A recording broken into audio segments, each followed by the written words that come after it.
unless it is a program response from our environment. And what is going to program us to store carbohydrates as fat is famine, okay? So under eating on carbohydrate in general is what drives insulin resistance. So I'm sure you've heard of insulin resistance and how it's something that you don't want to have if you want to be slim, lean, and healthy, right? And that is absolutely true.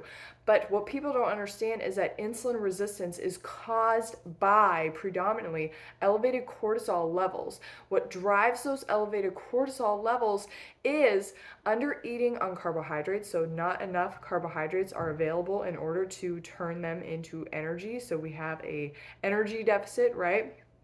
And eating a diet that contains an excess amount of dietary fat and dietary protein. Okay, so those are the two main factors that drive elevated cortisol levels that inherently drives insulin resistance. So insulin can't work properly when there's too much fat and protein in the diet and when there's not enough carbohydrates. So on the flip side, if we want to be insulin sensitive, meaning that our insulin is working properly, okay? It's taking the sugar that's in our blood from the food that we just ate, putting it into our cells in order to generate energy. So we're not having elevated levels of blood sugar, okay?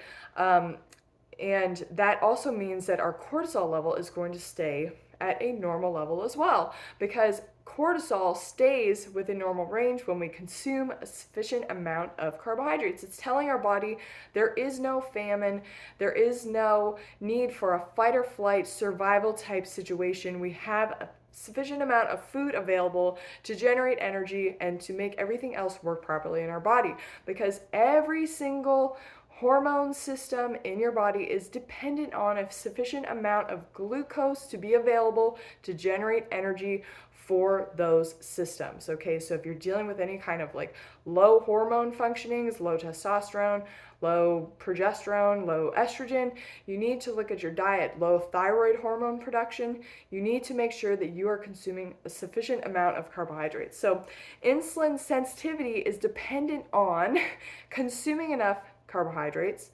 and keeping the diet low in fat and protein, because too much fat and protein can clog up our blood. It can clog up our cells, and insulin has a harder time of working when there is a clog in the system, okay? So again, insulin resistance comes down to insufficient calorie intake of carbohydrates and too much dietary fat and protein, okay? And insulin sensitivity is dependent on a sufficient amount of carbohydrates being available in the diet every single day. A really good test for this is to look at your fasting glucose level.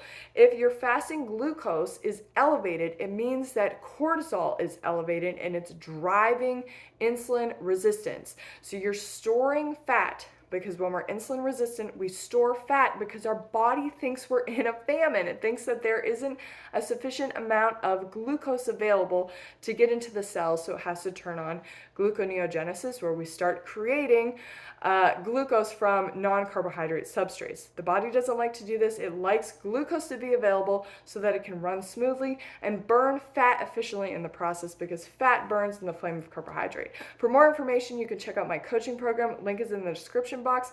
That's it for today's video. Leave any comments or questions down below, and I'll see you guys next time. Bye.